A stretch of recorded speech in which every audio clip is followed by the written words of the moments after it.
Здравейте на всички стрелци или тези, които имат луна или асцендент в стрелец. Сега ще направим вашето таро четене за февруари месец, да видим какво ви очаква в най-общ план.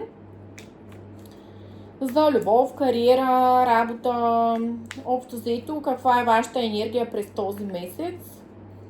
Нека да видим.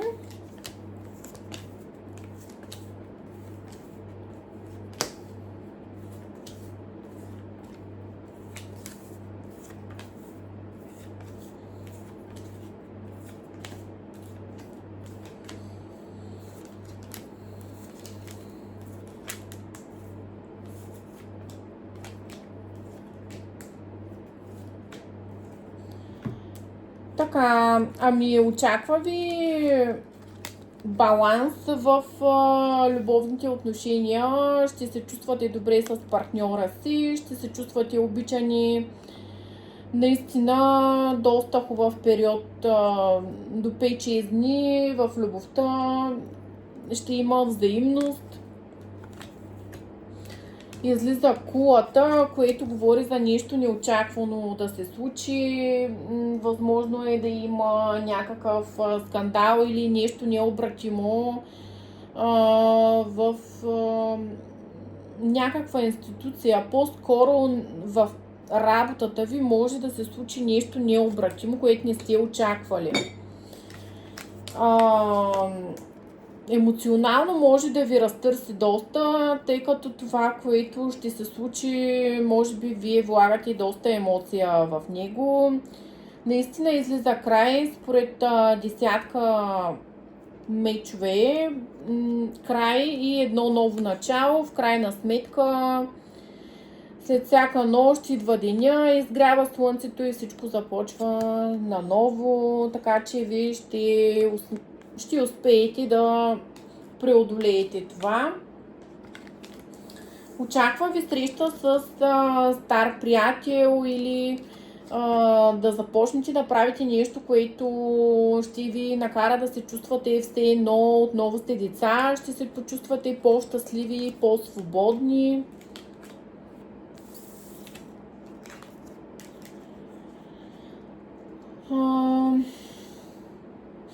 Наистина очаквайте един баланс, тъй като до момента може да не сте имали баланс в отношенията относно даване и получаване с ваш партньор, тъй като може да е имало недоразумения в тази връзка, създаването и получаването.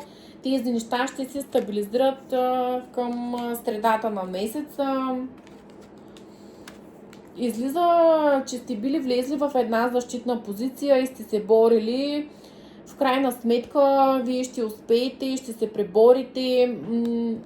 Тежко, наистина тежко излиза, но вие ще имате силите да се справите.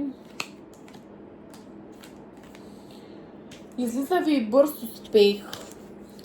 И също да осъзнаете, че това, което сте загубили, в крайна сметка сте готови да го пуснете и ще забележите това, което има около вас. И ще успеете да се радвате на това, което имате, въпреки загубите. Излиза някой да се оттегля от някакви отношения или от някаква ситуация. Възможно е някой човек да напусне живота ви. Не буквално, не става дума за смърт, просто да сте оттегли.